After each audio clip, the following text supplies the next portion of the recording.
నువ్వు ఎవరికీ చెడు చెయ్యకపోయినా ఈ బాధ నీకే ఎందుకొచ్చింది?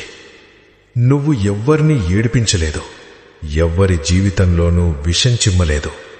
అయినా ప్రతి గాయం నీకే ఎందుకు తగులుతుంది? ఇదేమి న్యాయం? కాని ఒక విషయం అర్థం చేసుకో. శివుని భక్తుడిగా ఉండటం అంటే బాధలను ఎదుర్కొనేది నేర్చుకోవడం. శివుడు ఎవర్ని తనవాళ్లనుకుంటాడో మొదట వారి కర్మల లెక్కను తీర్చేస్తాడు. ఆ లెక్క కన్నీళ్లు, ఓటమి, ఒంటరితనంతో నిండిపోయుంటుంది.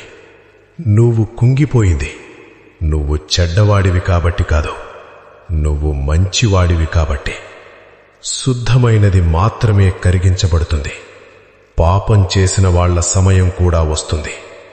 కాని శివుని ఆశీర్వాదం పొందినవాడు ముందుగా అగ్ని పరీక్షను ఎదుర్కోవాలి.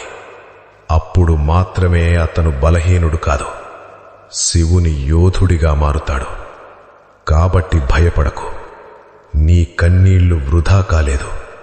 నీ లోపల ఉన్న నిజాయితే నీకున్న గొప్ప శక్తి.